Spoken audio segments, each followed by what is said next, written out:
quería referirme hoy particularmente a una oleada, una escalada destituyente que bien sabemos no solamente podríamos sentirla nosotros, sino lo ocurrido en Paraguay es un síntoma grave, muy grave, lo ocurrido en Bolivia con la rebelión de la policía, pero hablemos del ámbito de la República Argentina. Aquí hay pequeñas cosas que casualmente coinciden, diríamos ese casualmente entre comillas, y que hacen a una escalada destituyente con una finalidad, creo, objetiva, que es desgastar el gobierno nacional apuntando a las elecciones del año que viene. Pero, de paso, si ese desgaste diese un resultado óptimo, podría producirse algún acontecimiento o algún cimbronazo antes de las elecciones. Eso es lo que pareciera que este embate pretende. Y me remito a los ejemplos. Empecemos por la Patagonia, que es donde están los hechos más relevantes. El caso de esta confrontación violenta por parte de obreros empleados a través de la UOCRA, de una empresa contratista o dos empresas contratistas o tres, a través de la Pan American Energy, una empresa multinacional ahí en Cerro Dragón, en Chubut, y el caso de la rebelión policial en Santa Cruz. Lo de Cerro Dragón tiene una matriz inconfundible, que nos hace acordar un poco a una confrontación de una fábrica en la provincia de Buenos Aires, también propiedad de una empresa norteamericana, donde se niega a negociar y primero imponen condiciones, no cumplen con contratos o no cumplen con palabra dada a través de la necesidad de tener que cumplir con prerrogativas laborales. Entonces, eso por un lado, ¿no es cierto? El caso de la empresa se pone firme, no cede, entonces la confrontación gremial avanza. Son prácticamente huelgas fogoneadas desde la cima patronal. En el caso de la policía de Santa Cruz, bueno, todo comienza por un reclamo no cumplido o cumplido a medias por el gobierno, y hay quienes se encargan de fogonearlo y magnificar el reclamo para llevarlo a consecuencias inevitables de huelga y paro general. Acá tenemos el caso de los empleados judiciales en la provincia de Mendoza, como oportunamente tiempo atrás lo tuvimos con los empleados de ATE Salud. Es indudable que reclamar 40-45% de aumento, después se les otorga una parte, se aquietan un poco y vuelven a la carga. Acá lo de la provincia de Mendoza creo que fue bastante resuelto con bastante criterio por parte del gobierno provincial, no atendiendo a la plenitud de la demanda, pero dando un paso muy importante. Pero, por ejemplo, la actitud de los judiciales en la reunión de Mercosur es indudable que tenía un carácter puramente político, porque el reclamo se puede hacer en el ámbito que corresponde, pero si lo hicieron para hacerse ver, pasa más allá, va mucho más allá que eso. Lo hacen con la clara intención, aparte sabemos quiénes son los que conducen políticamente ese movimiento, y partiendo de elementos aparentemente razonables o razonables. Por ejemplo, los judiciales mendocinos quieren el enganche judicial, que perdieron con Cobos. Ellos lo cedieron cuando Cobos era gobernador, y ahora en el gobierno anterior, el de Celso Jaque y el de Paco Pérez, les agarró una especie de furia de reclamo para volver a aquello. Habría que preguntarle por qué lo perdieron oportunamente y por qué, o lo dejaron escapar, y ahora por qué lo hacen con tanta vehemencia. Hay una finalidad política.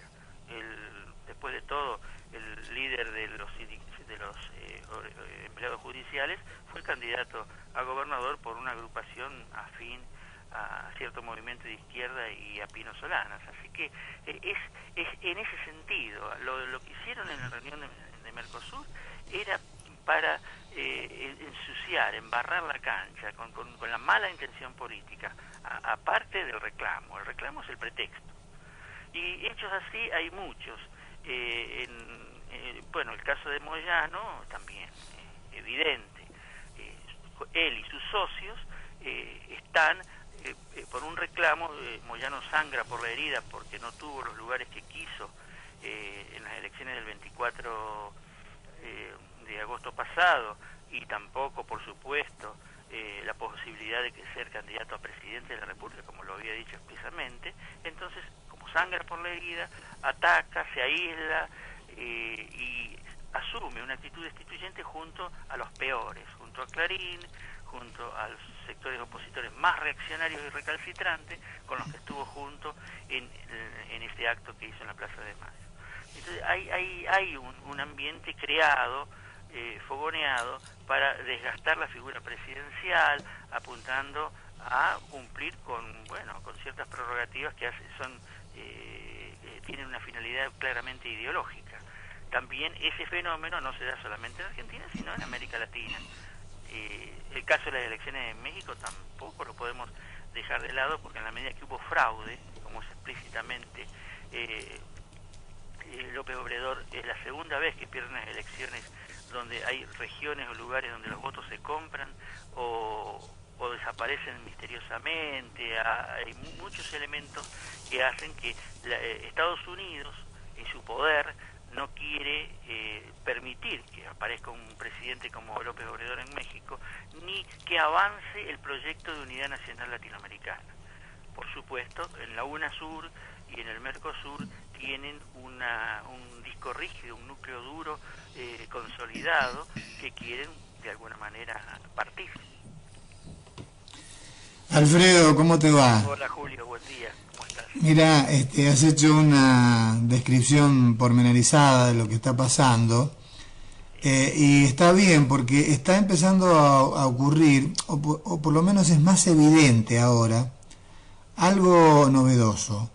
Hay una dirigencia sindical bastante plural, diría yo, porque por ejemplo podríamos citar a dirigentes sindicales de la CTA que adhiere al modelo y adhiere con fundamentos y con convicción, que también se están empezando a expresar de la manera que otra dirigencia sindical que abiertamente está en contra del gobierno nacional y de los gobiernos provinciales.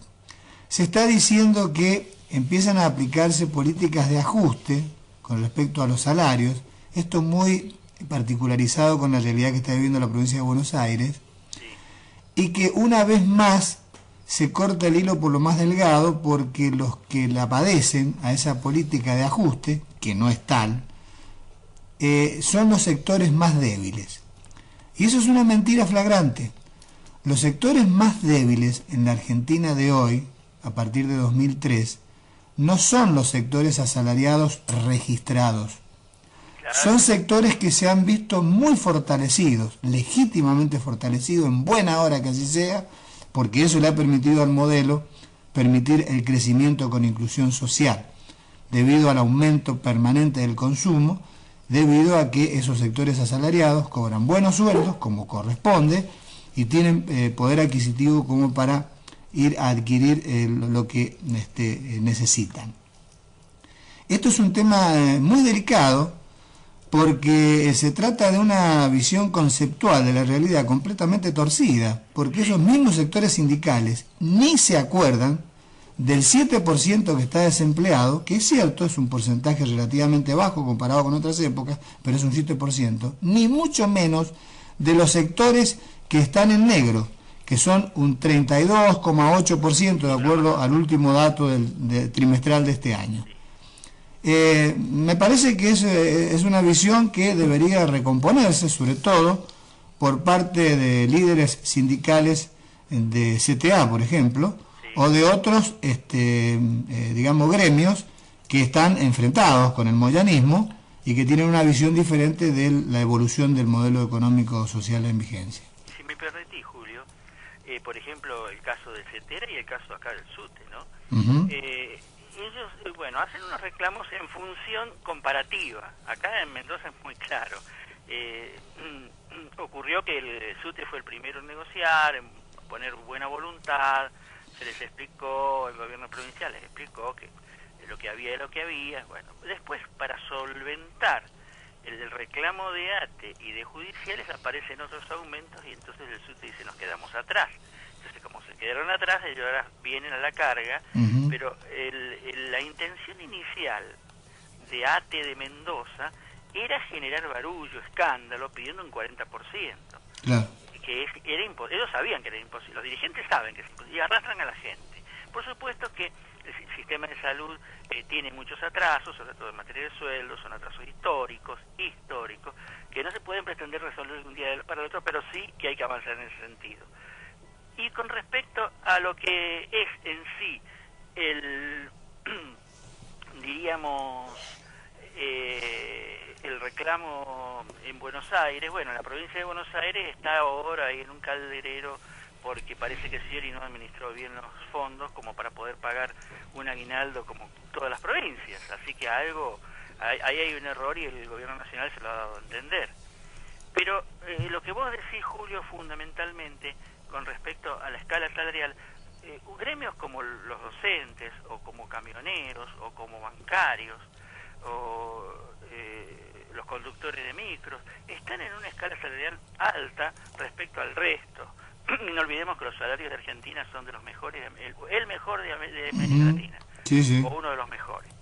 Y de ahí para abajo está esa gran masa de obreros y empleados en negro, que ahí está el sector empresario haciendo de las suyas, porque ellos dicen que desconfían, ellos ven el crecimiento, lo viven, lo disfrutan y por eso tienen que tomar más empleados y ganan dinero, pero al tomar más empleados no los incluyen laboralmente porque no saben lo que va a pasar. La psicosis impuesta por los grandes medios de comunicación y por esa dictadura comunicativa durante tantos años, y los hechos que nos tocó vivir, para tomar un simple ejemplo, el del 2001 y todos los anteriores. Entonces, en ellos cargan con esa supuesta psicosis de que no sabemos lo que va a pasar. Y acá lo que va a pasar es que la Argentina va a seguir creciendo en la medida que tengamos esta política. Y estos señores, que por un lado hacen eso, de tomar los empleados en negro, por el otro, esconden el dinero. Cuando les prohibieron manipular el dólar a su gusto, pegaron el salto y aparecieron las cacerolitas del Barrio Norte. Objetivamente ellos han tenido esa conducta de esconder el dinero, sacarlo del país, cuando lo que tienen que hacer realmente es reinvertirlo en su propio país, en sus propias empresas, o abrirse hacia los ámbitos que quieran, porque la Argentina hoy da para eso. Pero el tema pasa por el cerebro, pasa por la mentalidad de nuestro sector empresario, y que a la vez también, sobre todo en el rubro alimentos, más que nada, hacen la corridita hacia adelante compitiendo con los salarios, o sea, buscando, ya que hay más salarios, ellos procuran más ganancias, y ahí se produce esa eterna pelea en la que, por supuesto, el asalariado siente el cimbronazo. Ese es el espectro, yo diría, ese es el cuadro de situación. Pero acá nos cuesta creer, inclusive a muchos de nosotros mismos, que un proyecto nacional continuo de crecimiento, de inclusión, democrático, con derechos, con libertades públicas, pueda durar tanto tiempo y mantener tanta continuidad. Le sorprende a los opositores acérrimos y también a muchos de los propios. Entonces, en ese cuadro de situación nosotros tenemos que tener confianza en nuestra presidenta, en los gobernantes que hemos elegido y avanzar. Y creo sustancialmente que esta cantinela de los medios de comunicación de siempre, atacando al gobierno y preparando siempre el clima para la desestabilización y para el disgusto, prácticamente mucha gente ya no tiene asidero, pero siempre hay un sector que canturrea y se toman de pequeñas cosas. Yo he escuchado decirle a comerciantes, acá hay que vivir en la libertad de comercio, así no se puede, y pensar que esa libertad de comercio en la época de Menem a ese hombre lo fundió y después se pudo recuperar gracias a esta política, pero bueno, les cuesta entenderlo, es una batalla